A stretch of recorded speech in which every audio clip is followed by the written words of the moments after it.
Welcome to మన garage things. ఈరోజు vehicle వచ్చేసి i10. వెహికల్ వచ్చేసి కంప్లీట్ ఓవర్ హీటింగ్ ప్రాబ్లమ్తో వచ్చింది. అసలు ఓవర్ హీటింగ్ ప్రాబ్లం ఏందో మనం ఒకసారి చెక్ చేసుకుందాం. వెహికల్ అయితే స్టార్ట్లో ఉంది.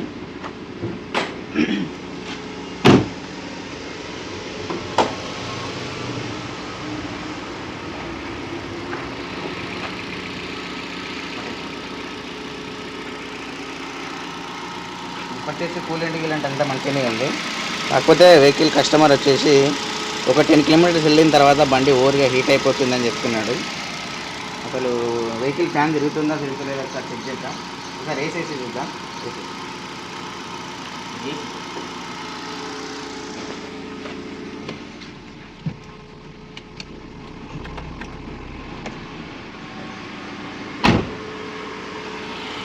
జనరల్గా ఫ్యాన్ చెక్ చేస్తే ఫ్యాన్ తిరుగుతుందా లేదా అని చెక్ చేసుకోవడానికి ఒకసారి ఏసీ రన్నింగ్లో ఉంటే, ఏసీ రన్నింగ్ వెహికల్ అయితే ఒకసారి ఏసీ వేసి ఫ్యాన్ రన్ అవుతుందా లేదా చెక్ చేసుకోవాలి. మనం ఇప్పుడైతే వెహికల్కి ఏసీ వేసినాం, కాకపోతే ఫ్యాన్ రన్ అవ్వట్లేదు. మనకు వచ్చేసి ఫ్యాన్ రన్ అవ్వట్లేదు, అందుకే ఓవర్ హీటింగ్ ప్రాబ్లం. ఒకసారి ఫ్యాన్ ఎందుకు రన్ అవ్వట్లేదో చెక్ చేసుకుందాం. మనకైతే ఏసీ ఆన్లోనే ఉంది, కాకపోతే ఫ్యాన్ అయితే తిరగట్లేదు. ఒకసారి మనమైతే ఫీజులు అయితే చెక్ చేస్తున్నాం. ఫీజులు చెక్ చేసుకున్న తర్వాత చూద్దాం. ఒకసారి వచ్చేసి ఫ్యాన్ రిలే, ఇది ఇక్కడిది ఫ్యాన్ రిలే.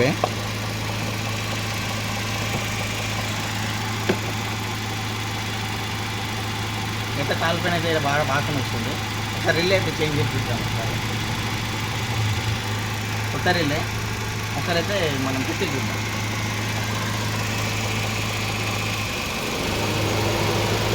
రిలే అయితే పెట్టినాం. ఇప్పుడు ఫ్యాన్ చూడండి ఒకసారి. ఫ్యాన్ అయితే రన్ అవుతుంది. ఫ్యాన్ రిలే ప్రాబ్లం ఉండేసి మనకు ఫ్యాన్ తిరగకపోయి ఓవర్ హీటింగ్ ప్రాబ్లం.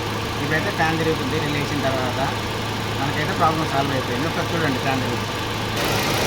మనకైతే ఫ్యాన్ అయితే రన్ అవుతుంది.